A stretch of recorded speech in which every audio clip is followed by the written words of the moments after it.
जैसे जैसे विधानसभा चुनाव करीब आ रहा है, चिराग पासवान का एक अलग ही रुख देखने को मिल रहा है, अलग ही तेवर। कभी बोलते हैं कि गठबंधन के साथ, कभी बोलते गठबंधन के साथ तो ठीक नहीं तो अकेले भी। मतलब क्या चल रहा है अभी चिराग पासवान के दिमाग में? अकेले लड़ने की कोई संभावना है एलजेपीआर की? पशुपति पारस बोल रहे हैं कि 243 पर उम्मीदवार उतारेंगे, प्रेशर पॉलिटिक्स कर रहे हैं, विपक्ष वाले सियासत कर रहे हैं, कह रहे हैं कि सत्ता पक्ष के जो नेता विधायक हैं वो क्षेत्र में नहीं जा रहे हैं, या तो इसको आपदा, राष्ट्रीय आपदा घोषित कर देना। जहाँ एक तरफ हमारे राष्ट्रीय अध्यक्ष बाढ़ पीड़ितों के बीच जा रहे हैं, वहीं दूसरी तरफ नेता प्रतिपक्ष विदेश में बैठे हैं और उल्टा वो लोग आरोप लगा रहे हैं। बिहार में जब बाढ़ की स्थिति आई है तो नेता प्रतिपक्ष विदेश में बैठे हैं। नमस्कार, आप देख रहे हैं देशवा न्यूज, आपके साथ मैं हूं राजनंदनी। देखिए, पूरे बिहार में बाढ़ की स्थिति बनी हुई है। ऐसे में जितने भी जनप्रतिनिधि हैं अपने अपने क्षेत्र में जा रहे हैं और जनता के बीच में जाकर आश्वासन दे रहे हैं कि जो भी हालात है जल्द ही ठीक कर दिए जाएंगे। इसी मुद्दे पर बातचीत करने के लिए हमारे साथ एलजेपीआर के संसदीय बोर्ड के अध्यक्ष विलास पांडे जी है। क्या कहेंगे, अभी बिहार में बाढ़ की स्थिति है, जनता त्राहिमाम त्राहिमाम कर रही है। ये भयावह स्थिति है बिहार में और आप सबों के माध्यम से हम लोग देख रहे हैं, मीडिया के माध्यम से भी देख रहे हैं और अपने क्षेत्र में जो हमारे पार्टी के पदाधिकारी हैं उनके माध्यम से भी हम लोगों को वीडियो आया है। और जैसे ही इस बाढ़ की भयावह स्थिति की जानकारी हमारे राष्ट्रीय अध्यक्ष जी को मिली, आदरणीय चिराग पासवान जी को, अपना दिल्ली का प्रोग्राम स्थगित करके और आज ही वो निकलेंगे। आज देर शाम तक पहुंच जाएंगे बाढ़ की जहां पर सबसे भयावह स्थिति है। कहाँ जाएंगे आज चिराग जी? सहरसा पहुंचेंगे और सहरसा में खास करके महिषी विधानसभा है और वहां पे एक प्रखंड है जो बाढ़ से काफी प्रभावित है। तो वहां जाके बाढ़ पीड़ितों से मिलेंगे, उनके लिए प्रशासन की द्वारा क्या की गई है व्यवस्था उसकी समीक्षा करेंगे और जो भी समुचित कदम उठाना चाहिए उसके लिए निर्देशित करेंगे। विलास पांडे जी, लेकिन अब इसको लेकर भी विपक्ष वाले सियासत कर रहे हैं, कह रहे हैं कि सत्ता पक्ष के जो नेता विधायक हैं वो क्षेत्र में नहीं जा रहे हैं, या तो इसको आपदा, राष्ट्रीय आपदा घोषित कर देना चाहिए। वैसे ही लोग आरोप लगाते हैं जो ये भूल जाते हैं कि उनके नेता इस बाढ़ की स्थिति में विदेश घूम रहे हैं। आप पूछिए कि नेता प्रतिपक्ष कहाँ है?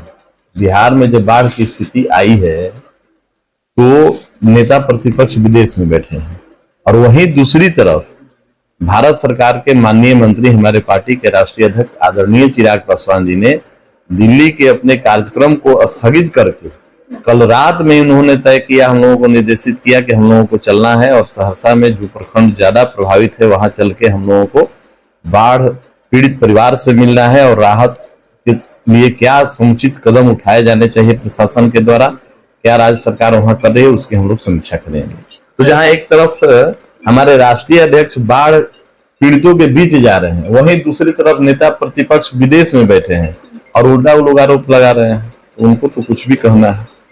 एक तरफ जैसे जैसे विधानसभा चुनाव करीब आ रहा है, चिराग पासवान का एक अलग ही रुख देखने को मिल रहा है, अलग ही तेवर। कभी बोलते हैं कि गठबंधन के साथ, कभी बोलते गठबंधन के साथ तो ठीक नहीं तो अकेले भी। मतलब क्या चल रहा है अभी चिराग पासवान के दिमाग में? हमने कभी ऐसा वक्तव्य सुना नहीं है राजनंदिनी जी। अभी हमारी पार्टी झारखंड गए थे तो खुद बोला उन्होंने कि गठबंधन के साथ है तो ठीक नहीं तो अकेले भी।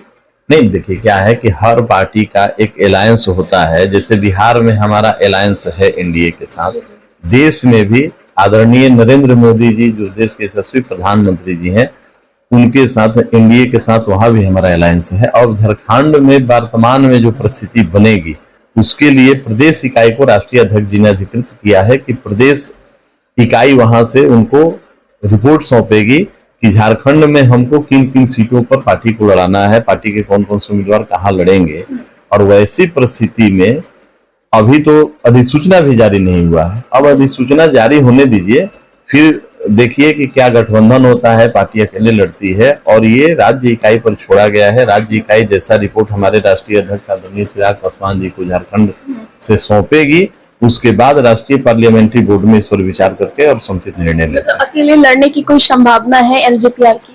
अब देखिए, हम लोग संभावनाओं में नहीं रहते हैं, हमारी तैयारी पूरी रहती है और हम एक राजनीतिक दल है।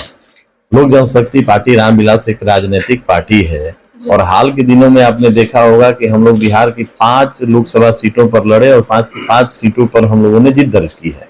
और वैसे में हमारे नेता के नेतृत्व में पूरे देश में हमारे पार्टी के लोग उठ खड़े हुए हैं और बड़े मजबूती से चुनाव में जाना चाहते हैं। तो ऐसी परिस्थिति में अब कुछ दिनों की बात है, आप देख लीजिए राज्य इकाई वहां से क्या रिपोर्ट हमारे राष्ट्रीय अध्यक्ष जी को सौंपती है और एक उचित निर्णय होगा। अभी झारखंड को लेकर पशुपति पारस भी नजर गड़ाए हुए हैं, चिराग पासवान ने भी नजर गड़ा रखा है। उनके बारे में हमको कुछ नहीं करना है, वो नजर गड़ाए हैं कि नजर उड़ाए हैं, चर्चा के बारे में हम लोग कुछ नहीं करेंगे, अब न कुछ कहेंगे। हम अपने दल की बात, हम अपने दल की बात करेंगे कि हम एनडीए के घटक दल में हैं और वर्तमान में भारत सरकार में हमारे नेता माननीय मंत्री हैं। हम अपने दल की बात करेंगे, एनडीए की बात करेंगे। फिर से लेकिन पशुपति पारस बोल रहे हैं कि 243 पर उम्मीदवार उतारेंगे, प्रेशर पॉलिटिक्स कर रहे हैं। अब वो कौन सी पॉलिटिक्स पहले किए हैं, अब कौन सी पॉलिटिक्स करेंगे, इस पर हम कोई वक्तव्य नहीं देना चाहते हैं। उनका अपना दल है, अपनी राजनीति है, अपनी सोच है, उसके लिए वो वाजिब जवाब आपको दे पाएंगे। एक आखिरी सवाल, आज समीक्षा बैठक की जा रही है SC/ST की, क्या कुछ कहेंगे? ये आप सब कुछ दिन पहले हम लोगों ने संसदीय बोर्ड की कार्य समिति की बैठक पटना में किया था, आप सबों ने भी वहां अपना समय दिया था।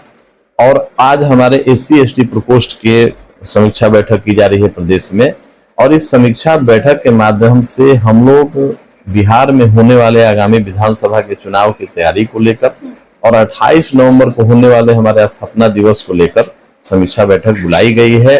और साथ ही साथ यहाँ से सभी हमारे कार्यकर्ता पदाधिकारी संकल्पित होकर जाएंगे कि आगामी विधानसभा में एनडीए की 243 सीटों पर जो भी उम्मीदवार लड़े उनको मजबूती से हम लोग अपना समर्थन दें, अपना सहयोग दें और एक मजबूत सरकार के स्थापना बिहार में। उल्लास पांडे जी, ये बताइए कि क्या बिहार में जाति की राजनीति होती है? इधर जीतन राम मांझी का बयान आता है कि वो गरेरिया हैं, इधर ये बोलते हैं कि मुसहर हैं। क्या देखिए, हमारे पार्टी के संस्थापक और हम सबों के नेता श्रद्धेय पद्म भूषण से सम्मानित रामविलास जी ने हमारे दल की जब स्थापना की थी तो उसमें मूल रूप से उन्होंने शोषित, वंचित, गरीब, दलित वर्गों के उत्थान के लिए उन्होंने ये पार्टी बनाई थी।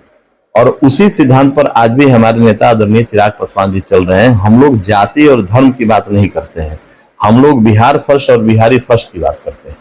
तो हम लोगों के लिए महत्वपूर्ण है कि बिहार कैसे आगे बढ़े और बिहार में रहने वाले बिहारियों का गौरव कैसे आगे बढ़े।